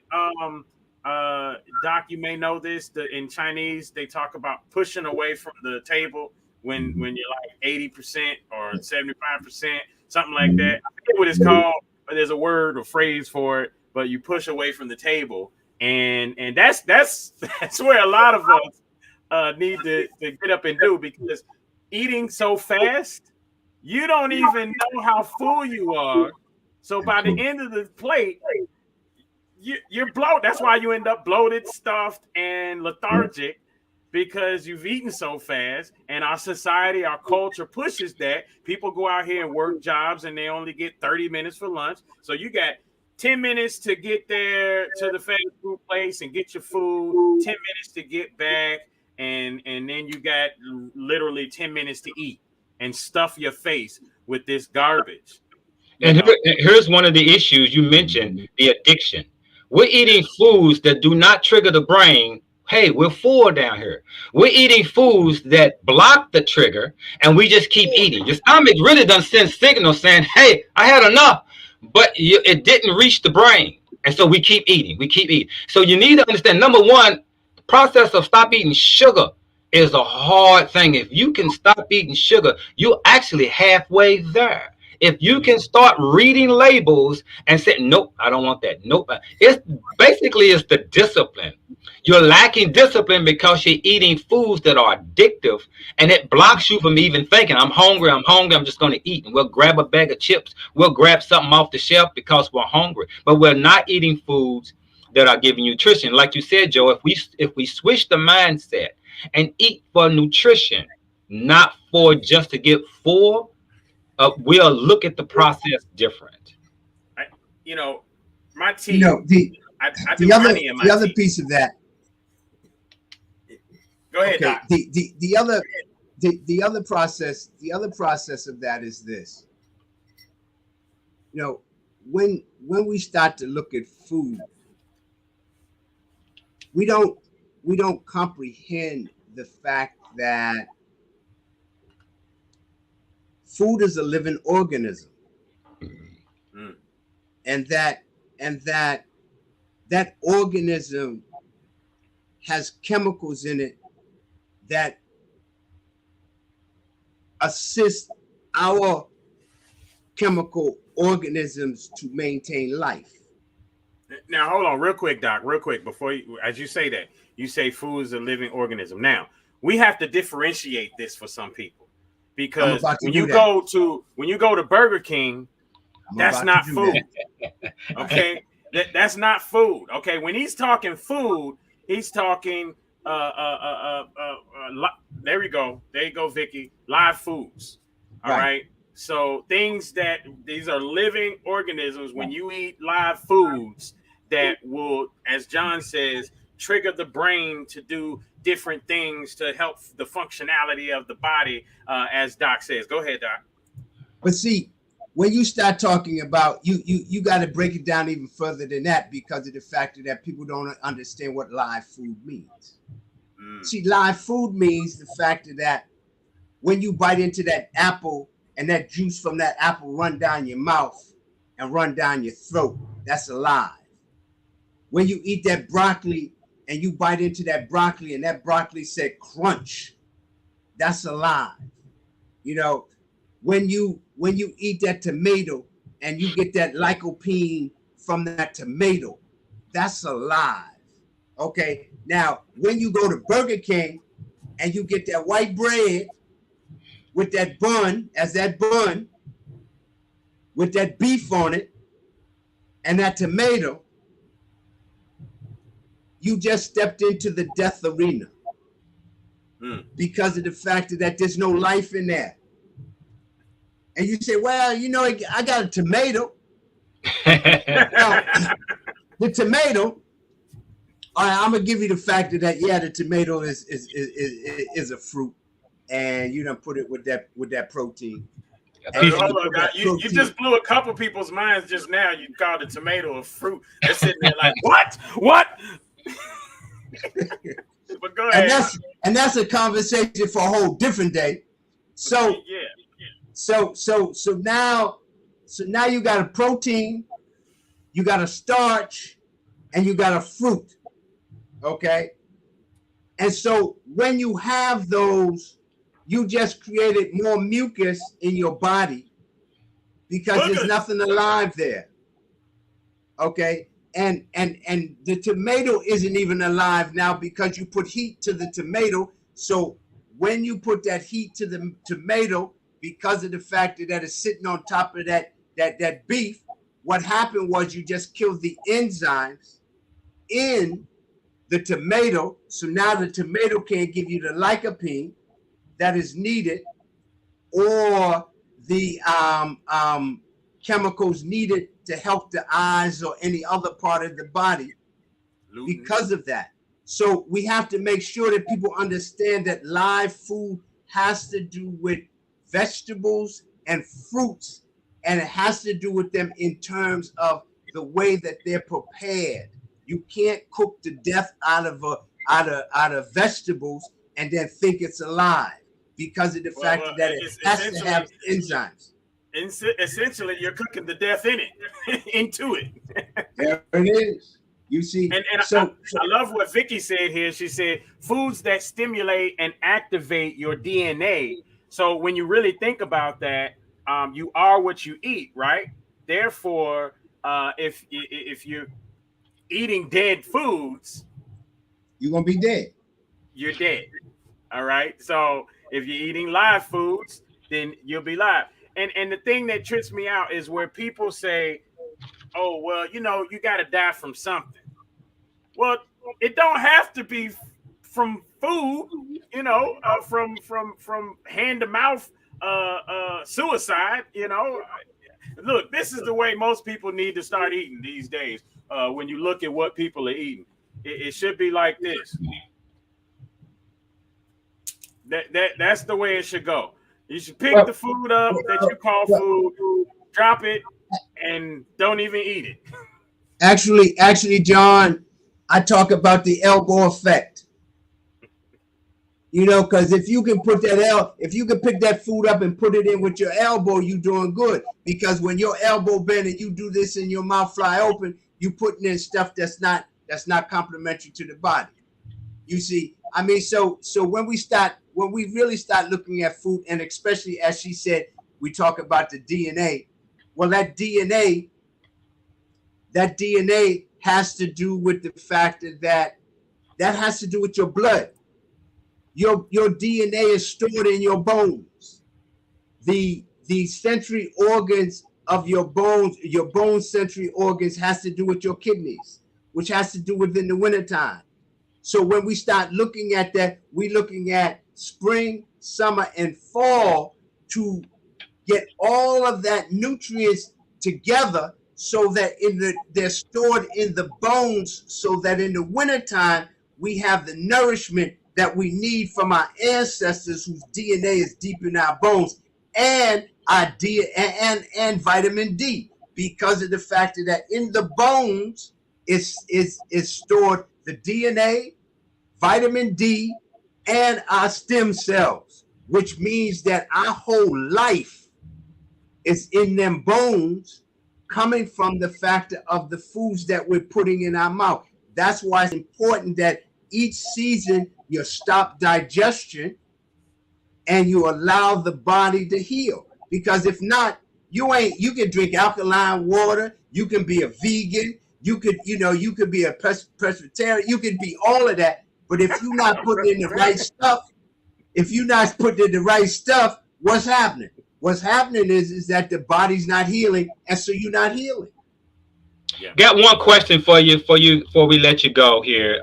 Just one question here, and you mentioned about a vegan, and that kind of sparked the thought here. So there are, as you and I always talked about, the blood type being a very important thing to understand diet, and there are three different body types: the mesomorph, the ectomorph, the mesomorph, the ectomorph, and the endomorph. Three different body types, and each body type digest food differently based on your enzyme or your burning calories, as some say. So a person who's maybe an ectomorph burns calories faster. His metabolism burns it faster, opposed to a person that is a endomorph whose metabolism burns slow. That's why you can see two people eat the same plate. One blow up real big and one just burns it off really fast. It don't even stay in his system because his body's more lean. When we talk about eating meat, properly cooked meat, a lot of people make statements like, oh, the body ain't meant to eat meat. I guess we're talking about raw meat. But when we're talking about meat, do the body have the enzymes to break meat down in the stomach and pour the nutrients from it? So when you talk about that, when you cook meat, you kill an enzyme called cathepsin. What cathepsin does is cathepsin breaks down the meat so that animals can extract the nutrients from the meat. As humans, we don't do that. Now, when you start to talk about body types, and I'll get back to that meat piece in a minute. When you start to talk about body types, there's actually 5 of them in the Chinese system. And it would take a whole show for me to go through that. I teach that in my classes. When we start talking about the blood type, we have to understand that people who have O type blood should eat some sort of heavy protein that comes from some sort of animal, because their body needs to be able to break that protein down so that the hydrochloric acid in their stomach maintains its balance. That the O type blood came out of Africa. As we moved into the diaspora, came A, B, and AB. And so what you're talking about is you're talking about antibodies that function in a manner that will allow for certain chemicals to break down into the blood. That's why if you go to the Red Cross and get blood, the first thing they do is they check to see what type of blood you have. Yes. When you start talking about A, you start talking about AB, those are people who can be vegetarians and vegans and that kind of thing, because of the fact that they don't need that heavy protein. What I say to people who have old blood, that's like, I have old blood. So when my body says I need a piece of chicken, I gave up beef over 50 years ago, but I need a piece of chicken or I need a piece of fish, the body will tell you, I'll eat a small piece of that and then that's done until it requires it again. And what I'll do is I'll chew it very well. And if you're a person that you like steak, you should either eat that steak either rare, or if you cook it very well done, you should put butter on it, because the enzymes in the butter will assist in the digestion of that protein in that meat. You see, we don't understand how to eat it. And I don't advocate that people eat raw meat, although you got people who do eat raw meat now. Yeah. But I don't advocate that. I tell people if that's your food of choice, then this is what I suggest that you do. So that people will be able to begin to function in such a way where what they're eating gives them the value is needed for their blood, because it's all about your blood. From your mental capacity to your spiritual enlightenment. We got brothers walking around who are bald at 35, and by 40 years old they have ED, erectile dysfunction. Mm. And that's tragic. You know, that's tragic. You ain't supposed to have nothing like that until you get into your 60s. Mm. Okay, and that's and for another. Even then, that's that's what's the word? Subjective, right? Because that all depends on how you taking care of yourself. Correct. No question. No question. It goes And how you back took to care of yourself when you was in your 20s and 30s. By the time you got 60, not wait till 60 to try to correct it. You have to start this early. That's right. Exactly. That's waking up in the morning, like you used to say before, John. You know, if you waking up a few times a week, and you like this, then you good. You know, Yeah. but if you waking up every day and ain't no peep and no sound down there, then you got a problem, and you should have been taking care of it as of yesterday. And see, the brothers don't think that the sisters don't talk about it, because see, I treat people, you know what I'm saying? And so the sisters come with some heavy questions about that to you know what I'm saying? So but all of that's about what it is we deal with our elbow. It's about what we eat, how we think about what we eat, how we look at what we eat, how we even smell what we eat, because of the fact that if we understood about eating, lower animals each season, they change. Do this here. If you live in an area where there's deer, watch the coating of the deer start to change.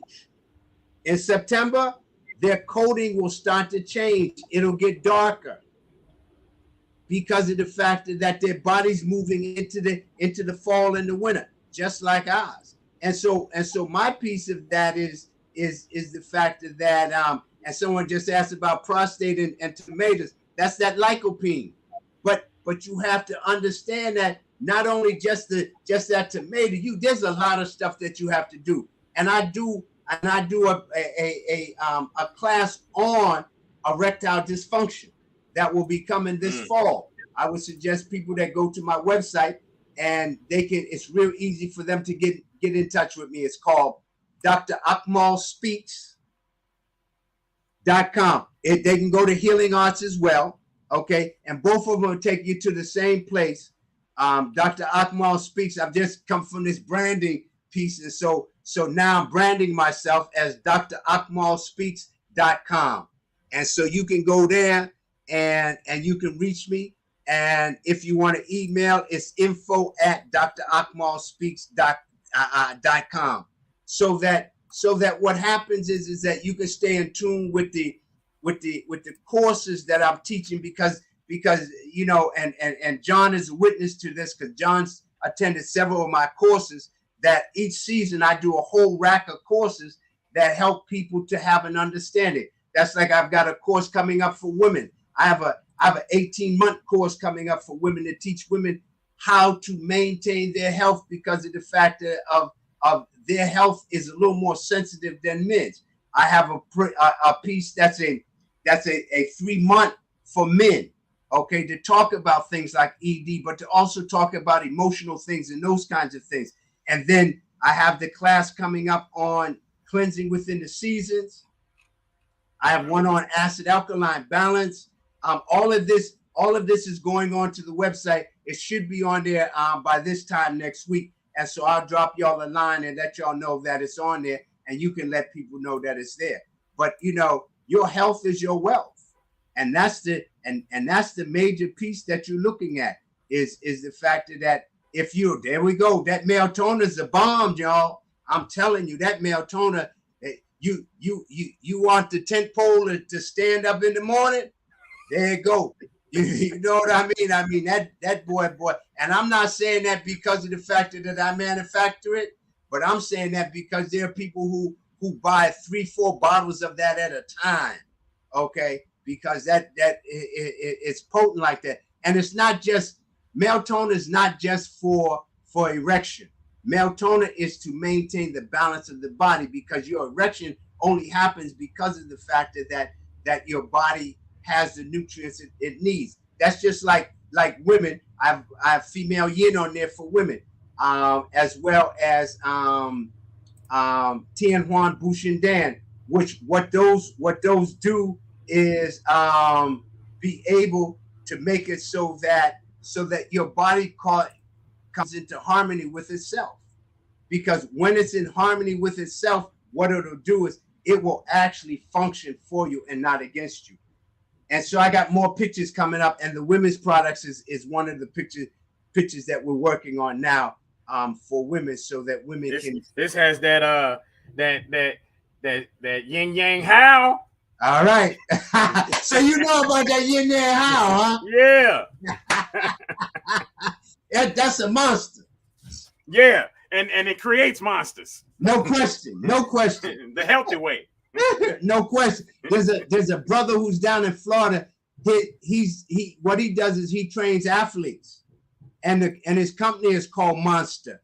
And so he buys, like, the last shipment I sent him was 100 bottles.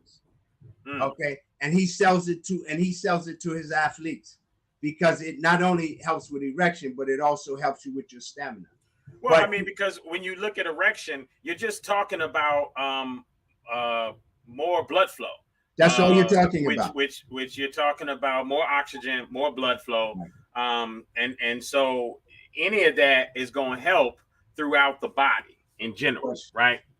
Absolutely. And that's the same thing for when menopauses. You know, women who deal with men when she pauses. You know, you don't have to go through those hot flashes and the mood swings and all of that, because it's about how you balance your body. And so what I provide for women is two pieces. One is female yin balance, and the other one is Tian Huan Bushin Dan. And so those two help women to create that balance going through that special time of life. And then for young women, that female yin balance works well. For 25 years, I did Chinese gynecology. That was one of my specialties during that time. And so these formulas that I make, most of them are traditional Chinese formulas, but there are, for instance, female yin balance is one that I created for women, because of the fact that they were going through so much stuff, so many things in that manner. So I did gynecology too. I didn't charge anything though. I did professional. let me just make it that way. It was professional. After taking that how, you know. Yeah. I'm just playing. But listen, you know, as you talk about this, you know, I want to make sure that everybody knows exactly, you know, first and foremost, like you say, Dr. Akmal speaks.com.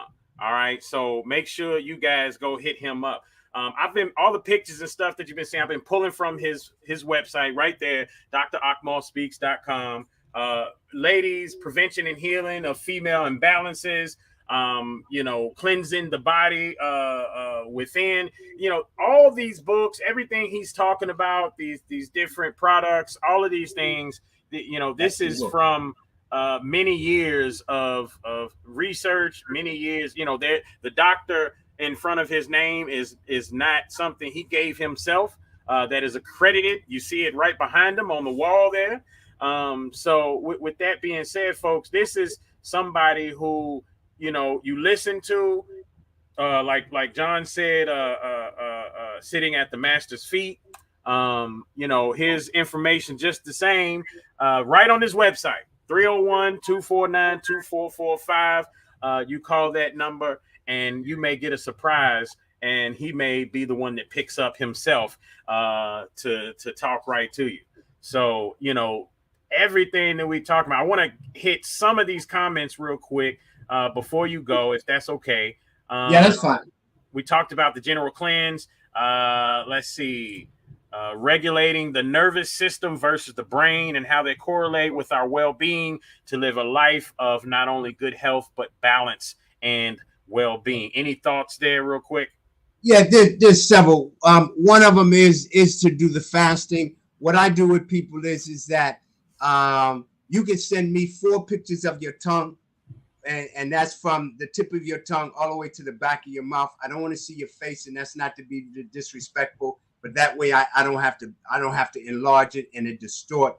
And especially if you have nervous system issues or any issues. And what will happen is that I'll be able to give you more information about that. And one of the things I do with people who have issues with nervous system issues is, I talk a lot about the B vitamins, because the B vitamins have a lot to do with the central nervous system. But there are also other things that I work with people in order for them to balance their nervous system.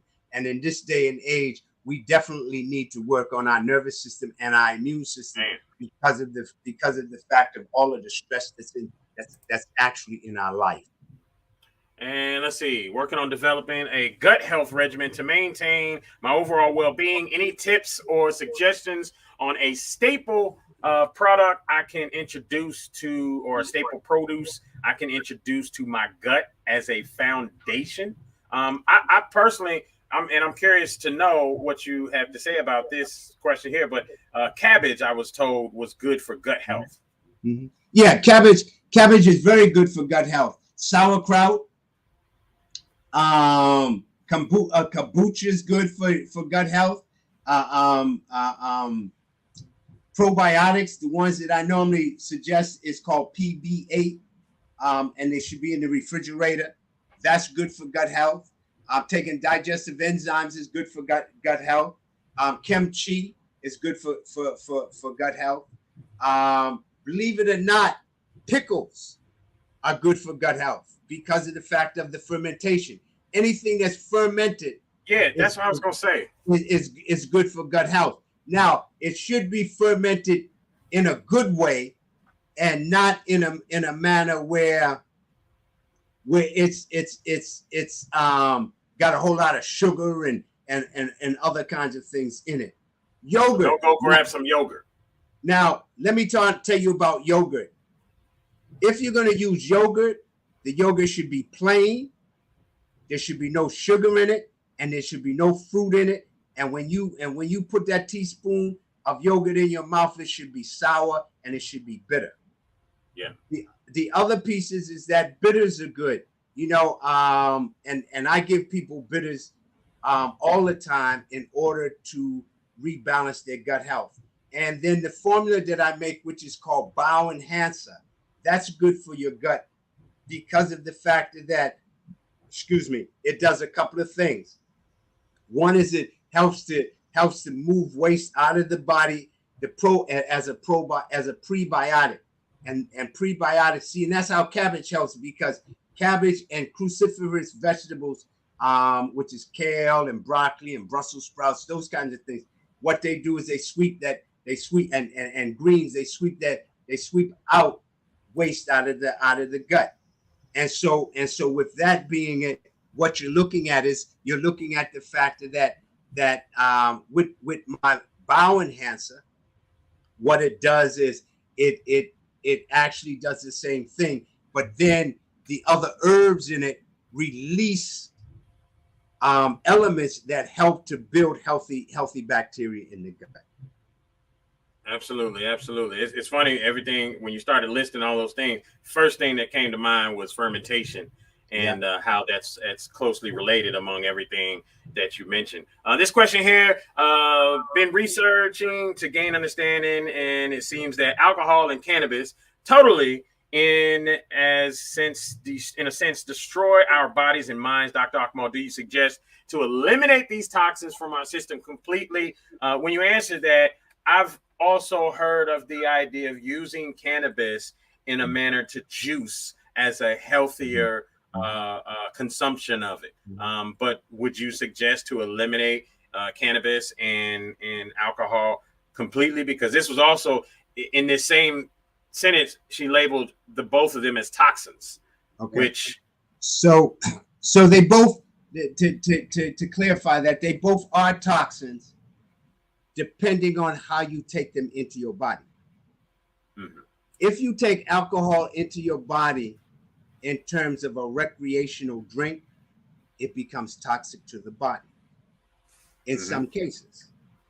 But if you, for instance, if a person has been drinking alcohol for 50 years, yeah, it's toxic in their body. But if you take them off of that quickly, they'll die. Okay, because the body will be looking for that alcohol. Second, when you take in alcohol as a tincture. Now, a tincture is when you soak alcohol, when you soak herbs, medicinal herbs, including cannabis, in alcohol, and the alcohol extracts the properties of that herb. But the alcohol has to be at least 160 or more proof. It's alcohol that unless you're a moonshiner, you can't drink that alcohol straight. But when it interacts with the herbs change the constituency of each other, so that the herbs now are in a place where it extracts it's the nutrients from the herbs are being extracted into the alcohol, and so you're going to taste the alcohol, and the alcohol is now used as an accelerator opposed to a toxin. When you talk about cannabis, you know, puff puff pass, and we grew up with. I grew up puff puff passing. And so when you talk about cannabis, first off, the cannabis that they have today is genetically modified.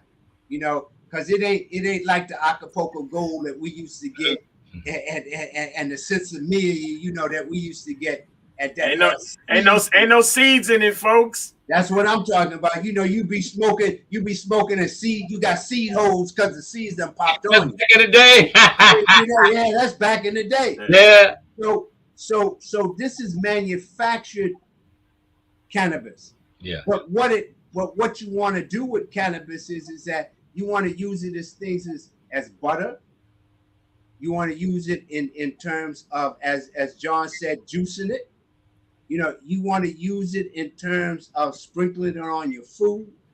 You know, I mean, you want to use it in those manners to get all of the constituents of it, so that the cannabinoids can function with your cannabinoids, so that it can balance out your health. Because marijuana is a plant. It's just like you eating broccoli or spinach. It's just about how you deal with it in that manner. In this culture, we like to smoke it. Matter of fact, when I leave here, I'm part of a reggae festival today. I'm going down to do some work there. And so I know what's going to happen down there. Yeah. There's going to be cannabis everywhere, you know? But the facts of the matter is that about how you deal with it and what you deal with it. What I do with people who want to detox from cannabis is a good friend of mine, and I can give you her information if you want it. She makes cannabis products that's out this world. Okay, that's what she does. That really not only do you get it, you might get a little high from it, but what it does for the cannabinoids in your body as you ingest it. You know, she drops off that butter to me, and you know, I take just a little bit of that butter, and that butter be rolling, you know, in terms of being able to function for me. And so, you know, them cannabinoids is going to hit the endocrine system. It's going to hit the kidneys. It's going to hit the liver, and it's going to work so that the body begins to heal. And that's scientific. Absolutely. I tell you, I love when my cannabinoids communicate with each other. Hey, and I tell you what, as a chef, you know, I didn't even think about it. I mean, I got some butter I made a while ago sitting in the fridge right now. You know, I might need to start buttering a little bit here and there with some of that. You know, I dip a raw carrot in the cannabinoid butter. With that in mind, let's see. Just couple more questions before we roll out because I know we gotta get out of here real quick. Let's see, real quick. Last question here. Is there really a need to introduce our bodies to nootropics, which are typically used to eliminate brain fog and specifically for the brain? Or should more focus be on nutrition or gut health, which in turn will assist with our brain health? What I'm asking is, what is truly in control of the brain or the gut, even though they work hand in hand? My piece on that would be this: if you change when you change the conditions of the gut, you change the conditions of the brain, because of the fact that both of those are brains. When your body's able to absorb more nutrients, you get more oxygen to the brain. When you do breathing exercises, you get more oxygen to the brain, and that oxygen that is going to the brain is not only stimulating the brain, but it's also stimulating the hypothalamus, the thalamus, the pituitary, the pineal gland, the thyroid. Now you're just getting biblical. Yeah, I mean, where you talking about invigorating your spirituality, because of the fact that those are the spiritual elements within your bodies, including your ovaries and your testes. I mean, people don't understand the fact that think about this. What other animal in God's kingdom that has sex? None, but humans. Everybody else deals with procreation because of the fact that they understand the fact that that's a spiritual entity that's supposed to be happening. We like recreation. It's bing bang, thank you, ma'am, or thank you, bro, and keep on rolling, to the next time in space. There's nothing behind that's going to deal with the fact of spirit. So keeping us basically what's the word? Keeping us distracted. That's a human thing. That's what, and somebody knows that. Somebody out there knows that. As long as we stay distracted, all this type of stuff that we're talking about here will never come to fruition in our lives wholly if we're distracted. That's right. And sex is definitely a big distraction, as you can see now, just in your regular grocery stores and filling stations. You see sex pills. Everything's about sex. Yeah, very interesting. You mentioned that, and so we are actually. When we just had this conversation not too long ago, Joe, when we was talking about abortion clinics and the hypocrisy here about pushing sex, and then you got the abortion clinics everywhere. And now we were just talking about this because of the Supreme Court thing. And it's very interesting because even they're pushing this sex early and early in these kids now by using certain words and certain things, even to talk to a child about homosexual or what is a trans whatever, right? You have to talk about sex. You can't talk to a child about what is a lesbian and not refer to, well, you just can't say, oh, two women together. The child would be like, oh, so those two women walking are lesbian. You actually have to talk about sex, and this becomes the problem with this society. But anyway, definitely I appreciate having you, Doc, and if anybody's into even thinking about health, this guy is a good guy to always view his rooms. Come on Clubhouse. He's on Clubhouse now doing his thing. Join his class, set in some of his classes. Hey, some of his classes are free. I just sat in his class. I just love it because I'm always learning something. And this is the field where I take part in because it's really a passion for me to learn more and more and more about my health. So I'm definitely glad I've been connected with this brother for a few years. I follow him. I get in all his classes. I even get in his women's class. I don't care. I'm there, right? So it's very important. If you are into health, if you are thinking about health, if that's in your line of business, I want to tell you, this is the class you need to be in. You need to be in his class, listening and learning, because there ain't nothing like learning new stuff about your health. Is very important. As we always talking about here, we hear him talking about how to eat, what combinations of food, when to eat. These things are very, very important for our health. So, follow this brother, get on this brother's website, go visit his classes, set in, go to Clubhouse. He's on Clubhouse now, dropping jewels, right? So, yes, no doubt about it. Let's not wait until this brother passes. He'll be like, oh, where Dr. Akmal at? No, he's still here, and you can get all this information from his brother while he's alive. And I'd like to thank both of you for always thinking about me and having me on your show, and one of these days I'm gonna pass the baton to you, John, and say, okay, so now it's your turn to get this information out, because I'm in my 70s, and so I've been doing this for close to 50 years, and so now as I'm in my third quarter, it's time for me to relinquish all of this information. And I got some information in there, as you said, that are jewels, and every time I start expressing stuff, other envelopes start to open up saying, oh yeah, you forgot to talk about this here, because this is, so I appreciate both of you brothers to the highest, so that, and listen, I love your show, all the time. I do listen from time to time when I'm doing other things, but yeah, I definitely am intrigued with you. And anytime that, John and Joe, you ring my phone or send me a text and say, listen, we want you to be on. I'm there. Like I said, I'm gonna jump up from here and I gotta run to DC because I'm taking on a different role today. I also did photography professionally around the world as a journalist for over 30 years. And so one of my surrogate sons said, well, Baba, can you come and shoot photographs for the Reggae Festival for us? So I'm about to change my hat and I'm about to get into the photography side of me and go have some fun right quick. So I appreciate, but what's important, what you just said, you 70 something years old. And like you said, you about to change your hat. I know people in their 50s sitting there talking about it's because I'm old. No, it's because you have poor health.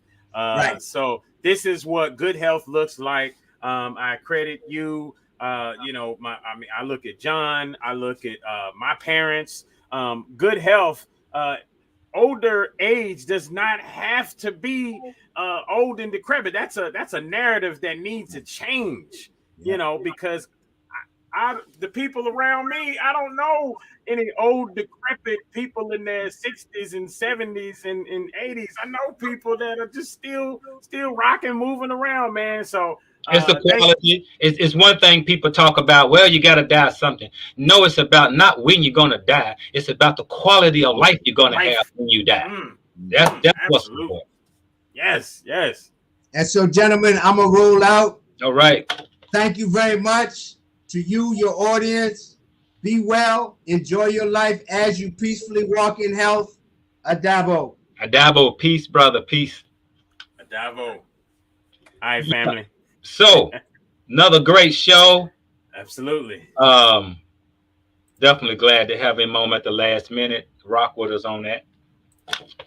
Yeah, man, that was great. And people out here, Trey Prue, she talked about being a truck driver for years, and I know people, truck drivers. My baby brother, a truck driver, and I watched him blow up, and it wasn't in a good way. It's a hard thing to do because you out on the road, you don't have the greatest of choices, but there is ways to do it. And Dr. Akmal is somebody that you can contact to figure out how you can make that lifestyle work. He's got herbs, he's got books, he's got a conversation for you just the same. So y'all make sure, again, y'all hit him up. Again, that was info at drakmalspeaks.com. The website, drakmalspeaks.com. You can go on there. You can get a PHI form, a personal health intake form right there. I put the link right here in the comments there. So you can get that form that he has to go ahead and fill out and start answering some of these questions so that you'll be ready to talk to him just the same. Again, Healing Arts Wellness Studio. Feel good the natural way. 301-249-2445. We'll make sure y'all get that and holler at him for your health and wellness needs. Good stuff. So, bro, it's been another show. I know we both got to run and get out of here.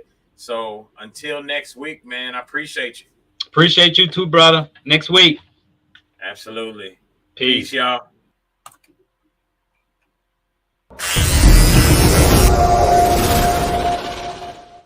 You are listening to The Tipping Point Show with your host, Mr. Just Ask Joe, John Yeah. Right here on WLOU. Stream it live on Facebook and WLOUonline.com. And now, The Tipping Point Show.